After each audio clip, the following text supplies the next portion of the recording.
2026 সালে বাংলাদেশে জনপ্রতি সর্বনিম্ন ও সর্বোচ্চ ফিতরা কত টাকা? পরিবারের ছোট শিশু ও নবজাতকের জন্য কি ফিতরা দিতে হবে কিনা? এই প্রশ্নের উত্তর হলো যে নবী করিম সাল্লাল্লাহু আলাইহি সাল্লাম বলেছেন, যাকাতুল ফিত্র তুহরাতান লিস-সাইমি আনিল লাগবি ওয়ার রাফাস ওয়া তু'মাতাল লিল মাসাকিন। অর্থাৎ ফিতরা হলো রোজাদারের রোজাকে রিফাইন করার জন্য। রোজাদার রোজা রেখে ভুল কিছু বলে ফেলে, অহেতুক কোনো কথা বলে ফেলে, কোনো কাজ করে থাকে যেটার ফলে রোজার গুণগত মান ক্ষুণ্ণ হয়, এ সকল ত্রুটি বিচ্যুতি থেকে রোজাকে পরিচ্ছন্ন এবং পবিত্র করবার জন্য ইসলাম ফিতরার বিধান দিয়েছে। এজন্য রমজান মাসের শেষে আমরা যে ফিতরা দিয়ে থাকি, সাদকায়ে ফিতর দিয়ে থাকি, এটা মূলত আমাদের পুরো মাসের রোজাটাকে পরিচ্ছন্ন করার জন্য, এটাকে অন্য সব ভুল ত্রুটি থেকে পবিত্র করে আল্লাহর কাছে গ্রহণযোগ্যতার উপযুক্ত করা, এটাই হলো এই ফিতরার অন্যতম উদ্দেশ্য।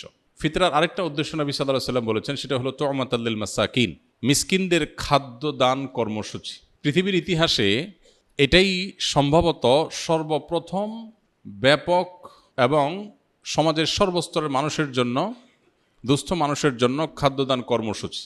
আজকের পৃথিবীতে বহু খাদ্যদান কর্মসূচি, কর্মবিনিময় খাদ্য, নানান প্রজেক্টের কথা আমরা জানি, কিন্তু ১৫০০ বছর আগে আল্লাহ নির্দেশে নবী করিম সাল্লাল্লাহু আলাইহি সাল্লাম রমজানের শেষে সকল রোজাদারদেরকে, সচ্ছল রোজাদারদেরকে যে ফিতরা দেওয়ার নির্দেশ করেছেন, এটার উদ্দেশ্যই হলো যে ঈদের একটি দিন অন্তত সকল অসহায়, দুস্থ, গরিব, অভাবী মানুষের বাসায় খাবারের ব্যবস্থা যেন থাকে।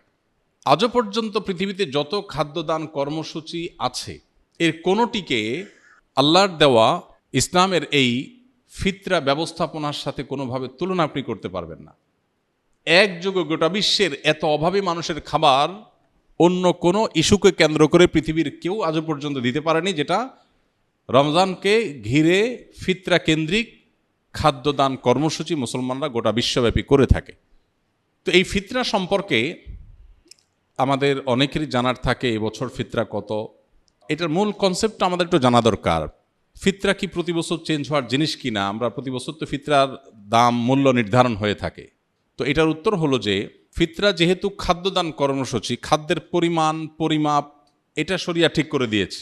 খাদ্যের মূল্য দিয়ে যদি ফিতরা আদায় করা হয়, তাহলে সেক্ষেত্রে খাদ্যের মূল্য তো উঠানামা করে, সেই হিসেবে ফিতরা কত হয় এক এক বছর এক একটা হতে পারে।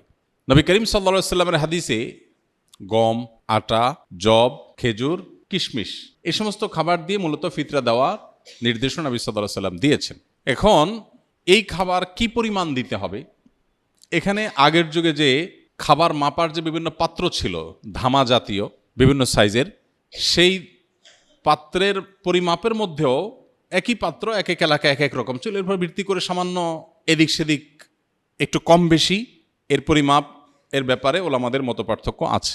তো আমরা যেহেতু ইস্যুতে সাধারণত যেটা সবাই করি, সতর্কতামূলকভাবে একটু বাড়িয়ে আমরা দিয়ে দিই। তো এই হলো ফিতরা ব্যবস্থাপনার মূল চিত্র।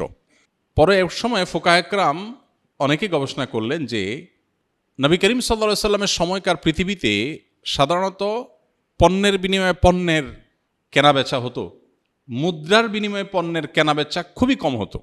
এখন যেমন পণ্যের বিনিময়ে পণ্য, মানে কেউ চাল দিল, চাল দিয়ে সবজি নিল, এটা যেরকম খুব রেয়ার কেস, সে যুগে মুদ্রা দিয়ে কেনাবেচাটা খুব কম হতো।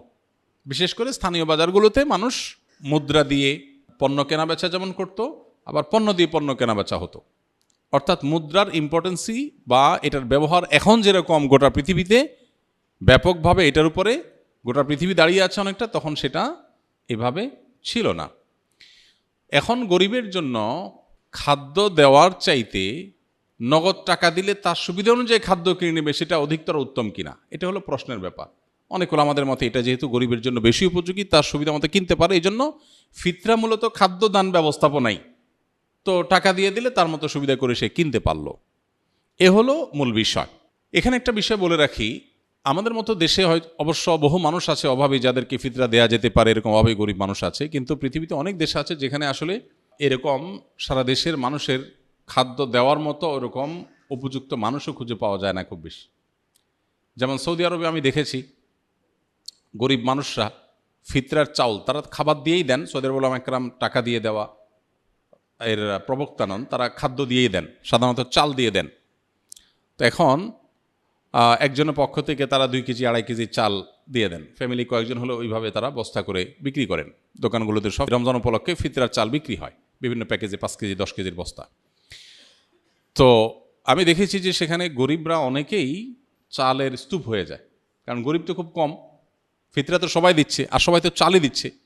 তো এমনও দেখা গেছে যে গরিব মহিলা উনি পিক আপে করে মসজিদের সামনে আসছেন চাল কালেকশন করার জন্য, এবং এটা কমন চিত্র সৌদিতে। সবাই যে পরিমাণ চাল দিছে, উনি ওই পিক আপ রেখে দিছে সামনে, রেখে বসে আছে, সবাই চাল এনে এনে ফেলে দিচ্ছে, পিক আপ স্তূপ হয়ে গেছে। পরে এই চালটা কি হয়, বাংলাদেশি ইন্ডিয়ান যারা সেখানে শ্রমিক বা প্রবাসী আছেন, অনেক সময় দেখা যায় যে চাল দাতা কিনেছেন 30 রিয়াল দিয়া, ওইটাই মহিলা বিক্রি করতেছে 15 রিয়ালে। প্রবাসী বাংলাদেশি বা অন্য যারা আছে তারা সেটা কমে কিনে নেয়। তো এটাতে দিন শেষে আসলে ওই যে গরিব যে তার ক্ষতি হলো, অর্থাৎ লসটা মূলত তার হলো। এটা একটা বাস্তবতা। এর প্রেক্ষিতে ওলামায়ে আহনাফ, অনেক ওলামায়ে ইকরাম বলেন যে ফিতরা যদি টাকা দিয়ে, পয়সা দিয়ে দিলে গরিবের আরও বেশি উপকার হয়, তাহলে সেক্ষেত্রে এটা দিয়েও দেওয়া যাবে, কিন্তু মূল লাইনটা হবে ওই খাদ্যকে কেন্দ্র করে। কথাটা বোঝা গেছে? তো সেই হিসেবে এই বছর সম্ভবত 110 টাকা সর্বনিম্ন, কারণ ওই যে ফিতরা তো কিশমিশ দিয়ে দেওয়া যায়, গম দিয়ে দেওয়া যায়, খেজুর দিয়ে দেওয়া যায়, অতএব ভ্যারি করে। যখন আপনি সবচেয়ে ভালোটা দিয়ে দিবেন, পরিমাণও কম বেশ আছে, এক একটা এক পরিমাণ, তো সবচেয়ে ভালোটাতে যখন দিবেন তখন দাম অনেক বেশি হবে। এই জন্য সর্বোচ্চ ফিতরা এবার ধার্য হয়েছে সম্ভবত 2800 টাকা, আর সর্বনিম্ন 110 টাকা। তো এই যে টাকা, আপনি কি টাকা দিবেন নাকি খাদ্য দিবেন?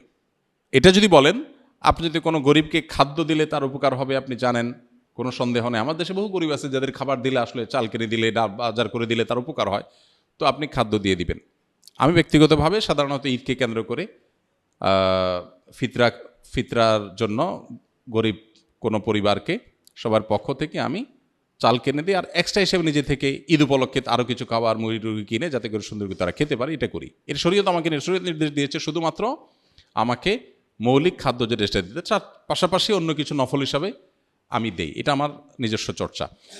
বাট এটা নিয়ে যে পরিমাণ আমাদের মধ্যে আপনার বিতর্ক, বর্ষা এবং অনেক বেশি এটা নিয়ে আমাদের দেখা যায় পাল্টাপাল্টি বক্তব্য, এটা অনভিপ্রেত। ওলামাদের এই সমস্ত ইজতিহাদি বিষয়গুলোতে, গবেষণাগত বিষয়গুলোতে একেবারে আপনার জাবর কেটে কোনোটাকে সঠিক কোনোটাকে রং বলে আমরা সাধারণ মানুষ অন্তত সোশ্যাল মিডিয়াতে এটা নিয়ে পাল্টাপাল্টি করা কোনো অবস্থাতে উচিত না বা গ্রহণযোগ্য না। আর ফিতরা দেওয়ার ক্ষেত্রে বাচ্চাদের পক্ষ থেকে ফিতরা দিতে হয়। ফিতরা পরিবারের কর্তা যিনি, তার পরিবারের সকল সদস্য যারা তার অধীনস্থ আছেন সবার তরফ থেকে তিনি ফিতরা দিবেন। এমনকি যে বাচ্চা ঈদের আগের দিন জন্মগ্রহণ করেছে, আর যদি তারপরে জন্ম হয় তাহলে তার জন্য ফিতরা নেই। মোদ্দা কথা, সকল পরিবারের সকল সদস্যদের তরফ থেকে ফিতরা হবে, তবে কেউ যদি মারা গিয়ে থাকে তাহলে তার তরফ থেকে ফিতরা প্রযোজ্য হবে।